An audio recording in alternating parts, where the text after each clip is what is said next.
នេះគឺជាសកម្មភាពខ្លះៗនៅក្នុងការប្រកួតពានរង្វាន់បាល់ទាត់សប្បុរសធម៌ដើម្បីកុមារកម្ពុជាជាមួយនឹងបងវ័យចាស់ខេត្តរតនគិរីនាព្រឹកព្រលឹមបាទក្រុមកីឡាករយើងកំពុងតែរៀបចំឲ្យមានអ្នកខ្លះបាទចាំកត់ឈ្មោះអ្នកមកយឺតដល់ម៉ោងឡើងឡានហើយម៉ោងឡើងឡានហើយម៉ានាទី2ឡាយឺតម៉ានាទី2ឡាបាទដល់ម៉ោងបាយទៅ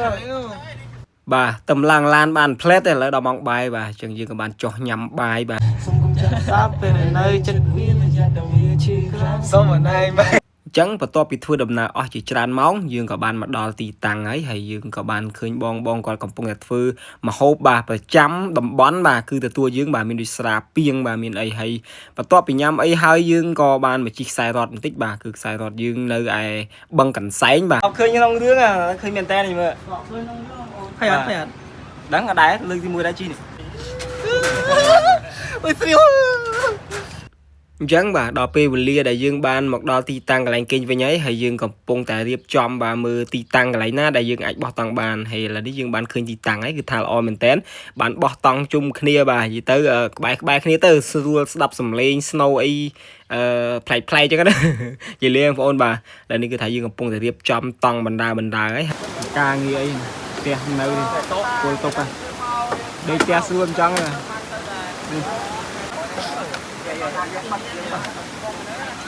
ហេឡាតង់ខ្ញុំរកដែរនេះតបពីរៀបចំកន្លែងគេងឲ្យគឺថាយើងមកញ៉ាំបាយជុំគ្នាបាទមានដូចជាស្លព្រូងស្លចាណាងអីហ្នឹងបងប្អូនហើយនឹងស្រាពីងពិសេសគឺស្រាពីងតម្លៃរបស់វាបាទពីងបរងបារាណរបស់យើងពីងមួយដងកបី5បងប្អូនបាទអូនេះមិនដល់ទេនេះដល់កវ៉ាន់នឹងរតនគិរីបាទហើយប្រើប្រេយើងខ្មែរវិញថាវាឈួរមុនមួយបាទគឺឈ្មោះប៉ុណ្ណាមួយមកពីពេញមកពីឆ្ងាយដល់ឡានលេខរតនគិរីខ្ញុំចេះស្ដាប់ហ្នឹងបាទបងប្អូនអ្នកគ្នាឥឡូវយើងបានវិខ្ចប់ជាមួយស្រាពីងភូមិមួយចូលសាទីខ្លះទី1គឺយើងមានអាគេហៅថាវាធ្វើដើម្បីកាត់ទឹកអូខេទី2យើងមានបន្តទៀតបាទទី3បើមកទៅបីជាភ្លៀងលិចក៏អត់បញ្ហាដែរ3ក៏មានមនុស្សហើយពុកtrời ơiអត់បញ្ហាបាទព្រឹកថ្ងៃបន្ទាប់មុននឹងឈានទៅដល់ការប្រកួតនៅម៉ោង3រសៀលពេលល្ងាចនេះគឺថាក្រុមកីឡាករយើងបានមកលេងនៅរមណីយដ្ឋានបឹងយក្សឡោមដែលនៅក្នុងខេត្តរតនគិរីគឺថាទេសភាពស្អាតមែនទែនបងប្អូនពេលយើងមកដល់ណាហើយសម្រាប់ខ្ញុំក៏ជាលើកទី1ដែរដែលខ្ញុំបានមកលេងបឹងយក្សឡោមហើយឥឡូវនេះគឺថាក្រុមកីឡាករយើងបានមកជុំគ្នាហើយមុននឹងការប្រកួតដល់នេះពេលបន្តិចទៀតនេះយើងជុំគ្នាស្ដាប់នៅព័ត៌មានខ្លះបន្ទាប់មកយើងក៏បានមកដល់ទីលានហើយទីលានគឺថាស្អាតមែនទែនបងប្អូនគឺថាស្មៅអីគឺថាស្អាតនិយាយទៅបងប្អូនក៏មកគាំទ្រច្រើននិយាយទៅថាមនុស្សច្រើនមែនតើហើយនេះគឺយើងកំពុងតែរៀបចំបាទមុនការប្រកួតបាទដូចជាកម្ដៅសាច់ដុំខ្លះសូម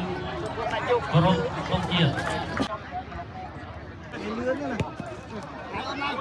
ពាក់ក្រាំផងតែមិញវាជន់គូទៅហើយដល់ដល់តែមានតែគេមកជន់ហើយ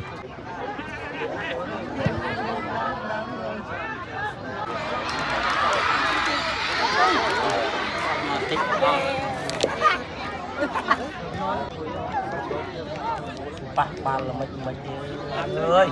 ឡាមីបដៅបាល់ពីគាត់អូខេបាទអញ្ចឹងបន្ទាប់ពីប្រកួតចប់គឺថាយើងធ្វើការចែកអាវហើយក៏សូមអធិស្ឋានដល់បងប្អូនមែនតើសម្រាប់ការអត់ទទួលបានអាវអញ្ចឹងណាដោយសារតែបងប្អូនយើងមកគាំទ្រច្រើននិយាយទៅគឺសុំទោសនឹងការខ្វះខាតមែនតើបាទដោយសារតែយើងចង់បានឲ្យទាំងអស់គ្នាដែរតែដោយសារតែបងប្អូនមកច្រើនអញ្ចឹងទៅក៏សូមអធិស្ឋានមែនតើបាទគឺថាបងប្អូនគាត់ចង់បានអាវហើយអញ្ចឹងក៏យើងអត់ដឹងធ្វើម៉េចដែរគឺមានតែយើងអធិស្ឋានពួកគាត់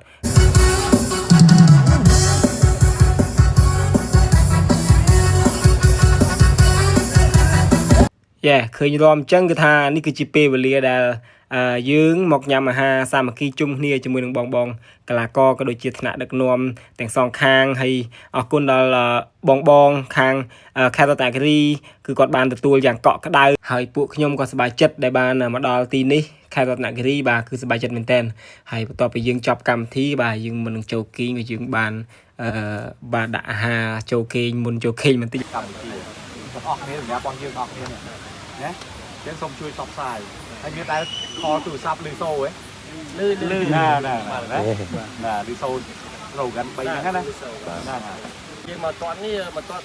បាទតន់ហ្នឹងកម្មវិធីសពប្រព័ន្ធមកលើចូលមន្ទីរពេទ្យហងតែពីតំបន់ទៀតចូលផងអញ្ចឹងនៅខេត្តរតនគិរីនេះ មិនសិនមួយបងអាប់គូដាខែគាត់បានបរិច្ចាគមកគាត់ថាឡា បាទជួយជុំទីពេទ្យទៅដល់បាទ យើងពេលខែណាដែលចង់ចូលរួមចូលទីពេទ្យហើយពួកយើងទៅទាត់តែបរិច្ចាគចូលទីពេទ្យ អូល្អ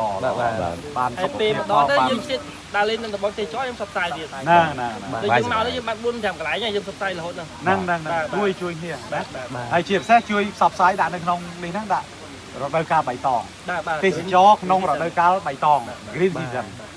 ផ្សាយទាំងអស់គ្នាព្រមគ្នាហ្មងអរគុណ